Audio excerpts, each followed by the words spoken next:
Dr. Fauci. Hello. Buddy. Hi guys. How you doing? We're so Wonderful. good. Doing well, thank you. Good. We love you. So, Dr. Fauci, this is the fastest vaccine in human history.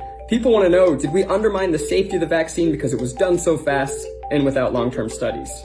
Okay, so that's a great question. It's the most commonly asked question. There was no cutting corners.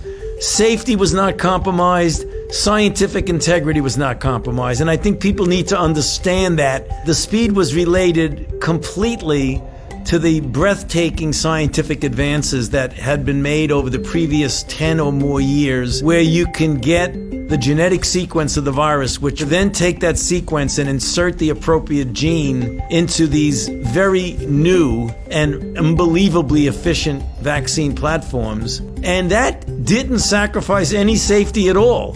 That was purely a technological advance. Then the Moderna trial was 30,000 people. The Pfizer trial was 44,000 people. And it happened to be taking place in the middle of a ferocious outbreak. So when you're trying to prove a vaccine works and there are just a few infections here and there in society, it could take 7 years to get a vaccine. There were so many infections that we went from sequence to getting the vaccine in people's arms in less than a year. That is historic, but it's historic from a scientific standpoint. There was absolutely no cutting of corners at all. So you're saying that there's no chance that there's some weird side effects that are going to pop up 3 years down the road? The chance of that happening is spectacularly low. And let me tell you why. If you look at the history of all vaccinology and you say, when did these so-called longer-term effects occur? The overwhelming majority, 90+% of them, occur between 30 and 45 days after the vaccine trial ends. That is the reason why the FDA said that in order to make an emergency use authorization, you had to wait 60 days from the time 50% of the people in the trial got their last dose.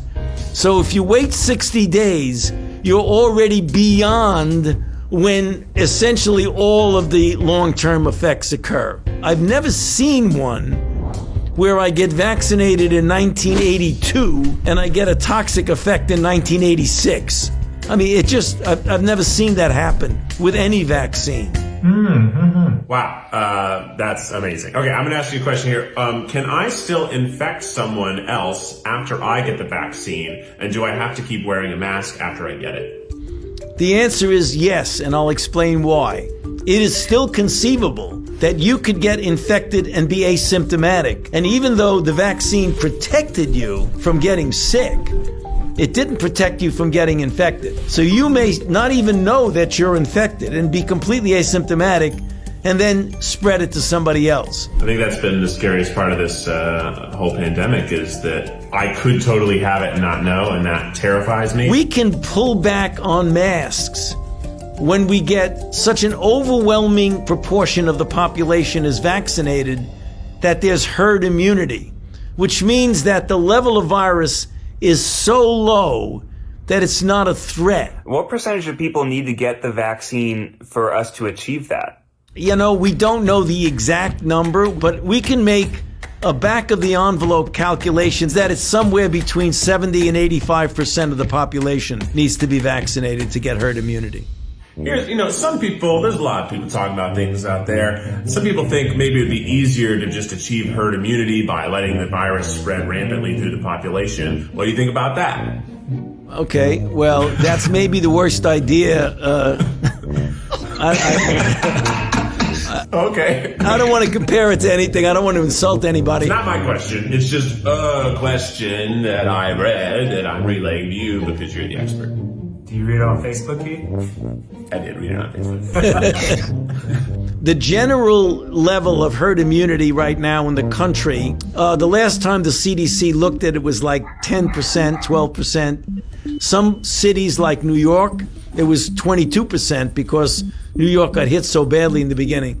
So let's say that the level in the country today, let's say it's 20%. So with 20% of the people infected, we've already had 352,000 deaths. To get to 80, you'd have to have 4 times as many people. So are you willing to accept 1.2 million deaths in order to get to herd immunity? I don't think so. So the road to herd immunity is a vaccine, not just letting people get infected. And how soon after getting the vaccine would I be immune? So let's say you get vaccinated and then 21 to 28 days later you get a boost. Anywhere from 10 to 14 days following the boost, you can consider yourself protected. Dr. Fauci, a new COVID variant has been reported in over 40 countries and is said to be more transmittable. Will that make the vaccine irrelevant? That has a mutation which is causing the virus to be much more easily transmissible from person to person. According to the Brits, who've looked at it very carefully, and we will also be doing the same thing, they find that the mutation does not make people sicker or even more people dying, nor does it seem to interfere with the protection that's afforded by the vaccine. So the only thing that's functionally different, it appears to spread more easily. My fiance Maggie, she actually got the vaccine already at work. They've been prioritizing nurses. For me, there's like a lot of contrasting information out there. Like, I'm immunosuppressed and I don't know, am I supposed to get it? You can take a vaccine. The only time an immunocompromised person should not take a vaccine is when it's a live, attenuated vaccine, because the virus can then replicate a lot in you and not stop replicating the way a person who has a normal immune system would be. But you should get vaccinated, because even though the immune compromise may not get you to have as robust a response, less than robust response is better than no response. So go get vaccinated. Some protection is better than no protection, yes. Learned that in college. Stop, guys. Stop. I have a newborn child. We just got his 2-month vaccines for all of the other stuff, but I've been really worried about COVID. When can my kids get the vaccine? Do they need to get it? They do, but let me tell you what the strategy has been for decades and decades and decades with vaccines. Children and pregnant women are vulnerable, so the general policy has been you do not vaccinate children or pregnant women until you've proven that the vaccine induces the same sort of response that it induces in normal adults and protects them. And you do what's called a bridge. You bridge the immunogenicity study in the children and the pregnant women with the efficacy study that you've already completed, and you make a determination that it's okay to give it to children. We're going to start that likely towards the end of January. We'll be doing that in children. Oh, that's soon. So, Dr. Fauci, we know that the vaccine doesn't instantly make everything better. So what can you tell us about what the next few months look like? By the time we get to April, I think it would be open season, namely anybody can get vaccinated. There's no restrictions on it at all because all the priority people have been vaccinated. If we then vaccinate at a very good rate, President Biden has made the announcement that he's going to try and get 1 million doses a day, so that 100 million in the first 100 days. If we do 1 million a day, by the time we get to the end of the summer, we will have reached that percentage of herd immunity, so that in the fall, if everybody gets vaccinated, that should get vaccinated, we can start approaching a degree of normality. That doesn't mean nobody wears a mask, but that does mean kids can feel secure at school, you can go to a sporting event, you can go to a restaurant and have dinner, you can go to the theater, things like that. The critical issue is that we want to really make sure that this vaccine hesitancy that we see around gets overcome by the truth that the vaccine is safe and it's efficacious and it will protect you, your family, and ultimately all of society. So go out there and beat the bushes. Tell your friends to get vaccinated. Dr. Fauci, you've been interviewed by the best of the best the world has to offer, but never by 4 idiots at once. Next up, we have a lightning round. Are you ready?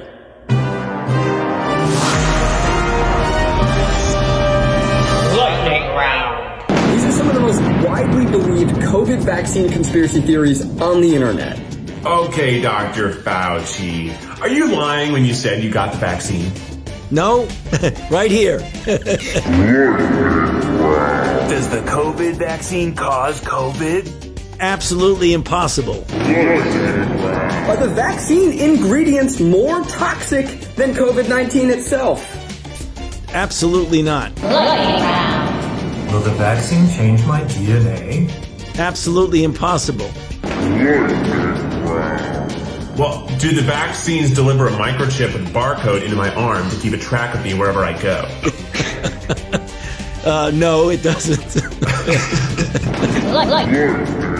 And Dr. Fauci, one final question. Will coupons that are redeemable for one vaccine shot be called vouchers?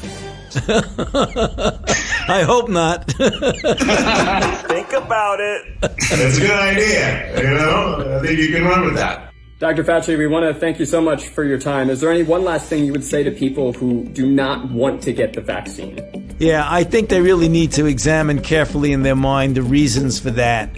If it's really based on a lot of people talking about hoaxes and things like that, you really got to take a look at the risk that we're going through. We're going through a real historic challenge, the likes of which we haven't seen in 102 years. And all of this nonsense about fake news and hoax and all that, I mean, that just results in more people dying. We want to thank you so much Thank for you so everything much. you do. Yes, it's been a real pleasure. Get vaccinated, everybody. You bet. Do it. Bye, Dr. Fauci. I love you. Oh, he hung up. Guys, thanks so much for watching. We hope you are taking this as seriously as we need to take it. When you can get vaccinated, you should get vaccinated. There's going to be some links in the description below with more information. And thanks again to Dr. Fauci. What an amazing experience for us and for you. We all basically got to hang out with him for a few minutes, and that's pretty awesome. Ned, you made him laugh. I know.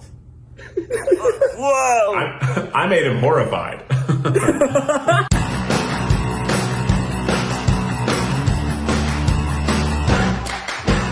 You didn't hear that I loved him. Well, he'll watch. He watches all our videos, so he'll see it. Oh, okay, good. Yeah, he's actually a sapphire triceratops.